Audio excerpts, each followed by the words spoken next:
Hey guys, it's Jen. Welcome back to my channel and welcome back to another video. So today I am sharing with you how I make stock in my Instant Pot. So I've shared this before in a couple of different meal prep videos and weekend prep videos, but I really wanted to make a dedicated video so that if people have questions, I can refer them here and just kind of give you a more detailed overview of the process.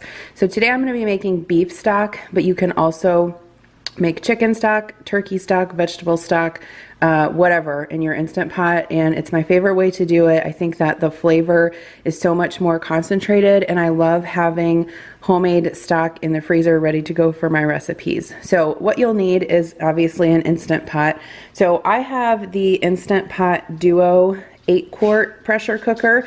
I will link this exact one that I have down below. I got it on Amazon. I actually bought it several years ago on Prime Day, I think. But if you don't have an Instant Pot, I really can't recommend them enough. And if you don't have one and you're looking into getting one, I would recommend getting the 8-quart just because I feel like you can fit so much more in there. Like, we only have a family of 4 and I still went ahead and got the 8-quart. Which I really like it, and I don't think that I'd want a smaller one. So this is the inner insert pot. Obviously this comes out and you can wash it or put it in the dishwasher. And then if you didn't know, which when I first started using my Instant Pot I didn't know this, but these little tabs on the side of the lid actually fit into the handles, so you have a place to store your lid when everything's hot and you take it off. I'm sure that a lot of people know that, but it's one thing that I didn't know when I first started using mine, so just a tip there if you're not aware of that. The inner sealing ring also does come out to wash it, and I would recommend taking that out to wash it after you use it. You can put it in the top rack of your dishwasher. You can actually put the whole top lid in the top rack of your dishwasher too. So I've done it many times and I've never had a problem. So I have my Instant Pot, and then what I like to do is just save up my meat and veggie scraps in the freezer in my garage. So if you're making chicken, you can use the carcass from a rotisserie chicken. What you can do is after you're done picking all the meat off, just throw it in like a gallon bag and throw it in the freezer if you're not going to make the stock right away, and then you can pull it out at a later time and make it, or if you have other chicken bones, anything like that will work. So for beef, we basically save all of our beef bones and things from when we make a pot roast or when we trim beef or something like that. Like this was steak, I think T-bones that Adam had trimmed off to make something else. So we just kind of collect these in baggies in the freezer, and then that way when I have enough to make stock, then I can go ahead and do that. So I'm not sure if I'll use all of these. I have quite a bit. So I have 1, 2, 3, a larger bag, and then this smaller bag. So I don't know, we'll see what will fit in here. But those are my beef bones. And obviously when you use bones to make stock, or I guess you could really call it bone broth, it makes for like a richer tasting stock. Now I'm not going to do this today, but you could use the saute function on your Instant Pot and saute the bones up to get a little bit more flavor.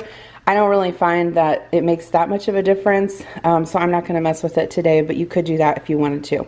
Okay, so veggies is the next thing that you need. So I like a mix of carrots, onion, and celery for my stock. And so what I do, like you can see in here, there's baby carrots, celery, parsley, some lemons. These are extra leeks that I had. There's some green onions in there, celery. Anytime I have produce in the refrigerator that's about to go south, if it's something that I can use to make stock out of, I stick it in one of these freezer bags and put it in the freezer. All of this stuff you can put frozen into the Instant Pot and make stock with it. It works fine, it works great, and it's a great way not to waste produce. So once I get the beef in there, I obviously won't need all of this produce, but I'll just kind of take out of there what will fit into here, and then I will fill it up with cold water. So let me get everything into the Instant Pot.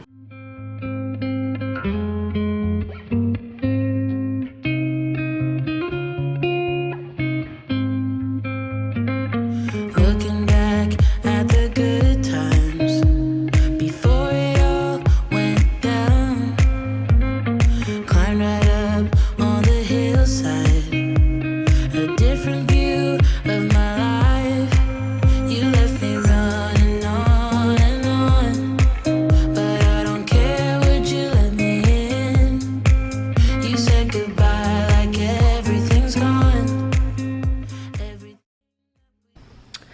All right, so I have my beef bones in the bottom, and you saw me put all the veggies on top.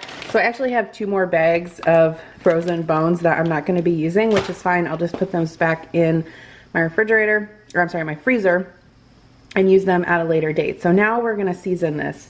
I'm going to throw in a couple sprigs of thyme. I have an herb pot on my deck, so I'm using fresh thyme. If you don't have fresh thyme or you don't want to buy it, put some dried thyme in. I'm sure it would work just fine, but I do like the fresh flavor of that. And then I'm also going to put in 1 bulb of garlic. So since this is going to cook in the broth and we're going to strain it, you don't have to worry about chopping it or anything like that. So I just basically used my chef's knife to cut off the top of the garlic to expose the cloves. That way I can get the most flavor out of it. I think garlic is one of those things that you definitely have to add when you're making stock. I think it just makes it taste so much better. I'm also going to put in 2 dried bay leaves.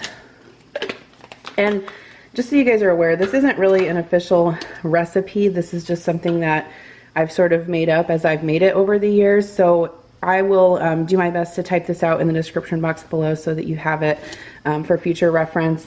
And then I like to add whole peppercorns, especially since this is going to cook for a while. So I think I'm going to put in about, I don't know, a little more than a tablespoon maybe. And then I just have some kosher salt, so I'm going to season it pretty generously.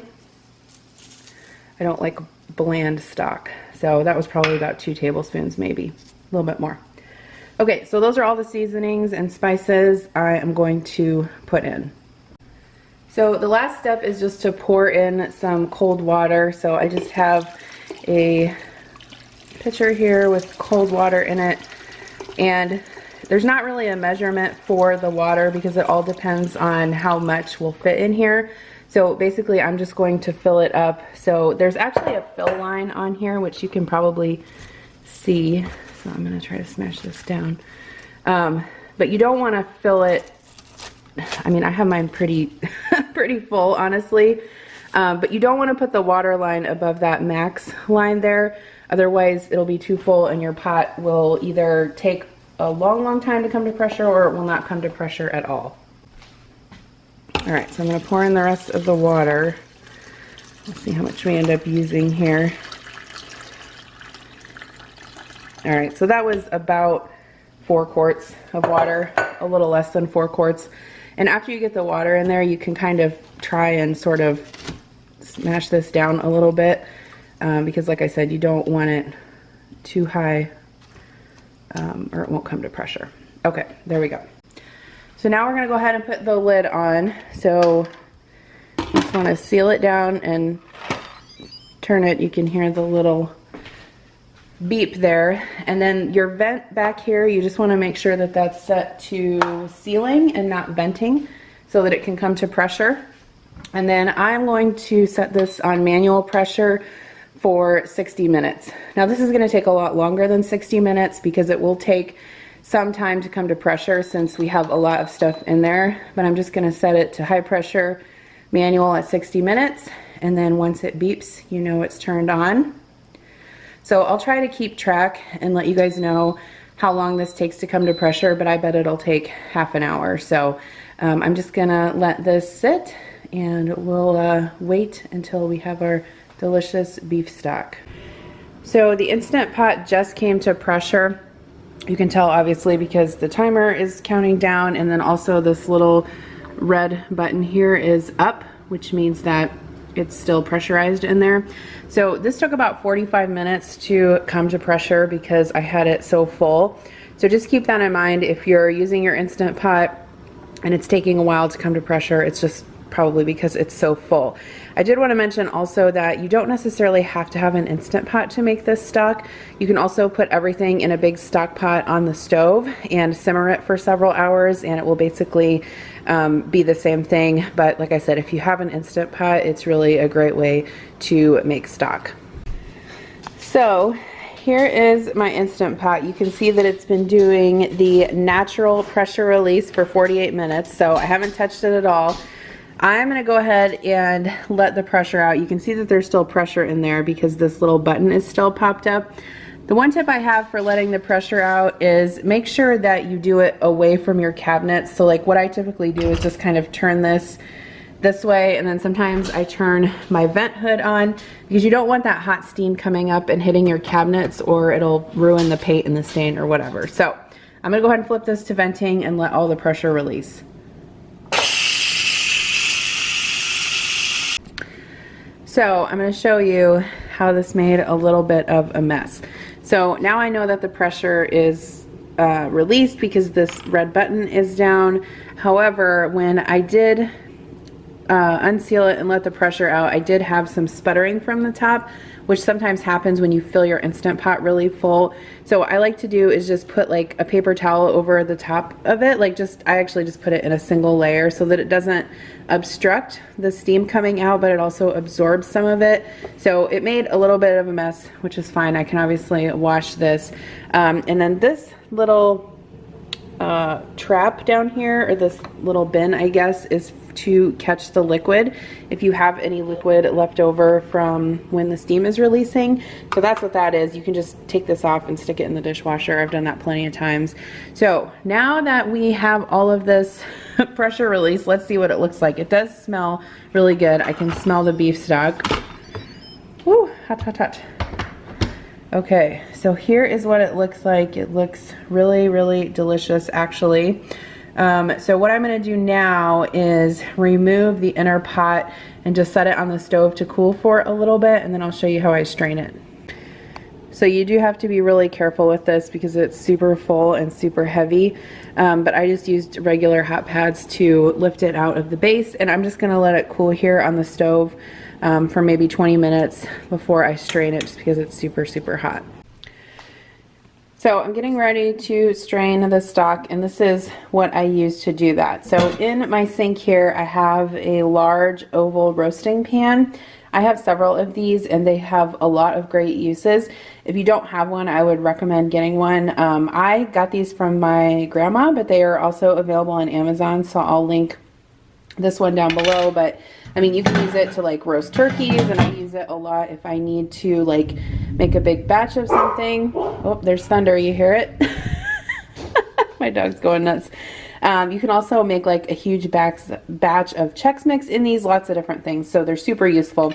And then this is sort of a fine mesh strainer that is an all-purpose strainer. I use this for everything, but I like it because it has these little tiny holes, and so you can even use it to strain rice or pasta or anything that you want. I got this on Amazon years ago, like way before I started doing YouTube, so if that's still available, I'll link it down below. So I just set the strainer into the roasting pan. I'd like to do it in the sink so that in case anything splatters, it contains the mess. So I'm just going to pour the hot stock into the strainer.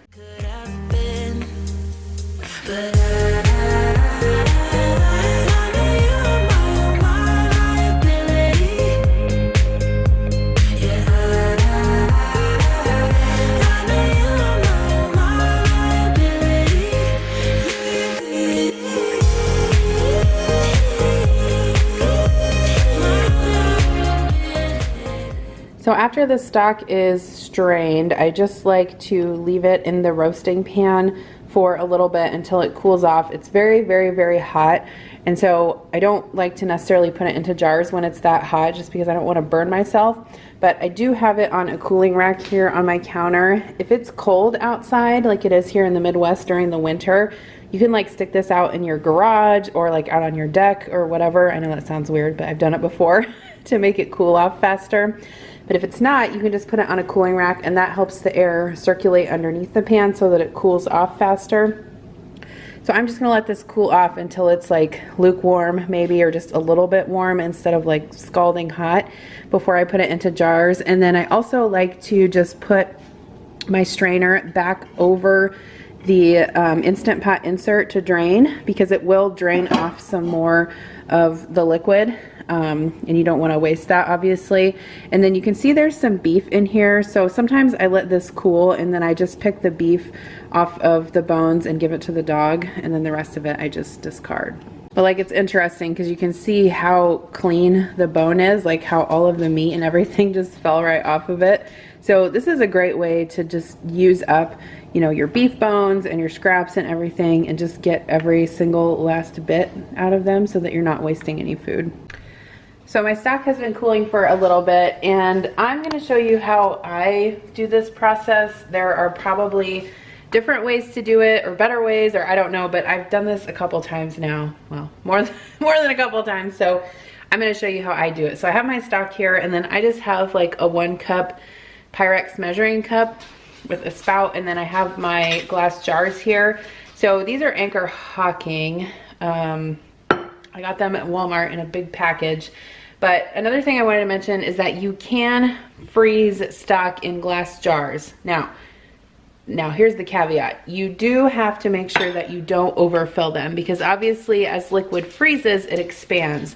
And so you don't want to fill them up all the way. You want to leave, like, I would say a good inch in the jar before you put them in the freezer, because I have had mine crack before because I overfilled them. If you wanted to do them in plastic bags, you totally could, or get plastic containers or something like that. But I prefer glass just because it's nice and reusable. With plastic, it tends to like stain and stuff. And so this is just what I prefer to use. So these are just regular glass jars. So I'm gonna go ahead and fill these up, like I said, just about an inch from the rim, and put the lids on. So all I do is just get a scoop of my broth, and then since this has a spout, it's super easy to pour it in there. Now there are different like funnels and stuff that you can use, but I find as long as I have a measuring cup with a spout like this, it works out fine just to put it in there like that. So you can kind of see the color now that it's out of the pan. It definitely, all right, I'm gonna pull it up to there. It definitely looks like beef broth. So you can see even that there's probably like some beef chunks floating in there, which is fine. Now you do see at the top here, I don't know if it's gonna focus, but the fat is kind of rising up to the top there, which happens, and that's fine. Obviously, if you are going to use this fresh, you might want to use a fat separator to take that fat off the top, but since I'm gonna be freezing these, the fat, no, I'm sorry, I apologize, there goes the dog. Since you're gonna be freezing these, the fat will rise to the top and solidify anyway, and so what I normally do is when I thaw them out to use them, I just take a spoon and scoop off most of the fat if I don't want that in my dish. So I'm gonna go ahead and keep on filling these jars, and we'll see how many we get.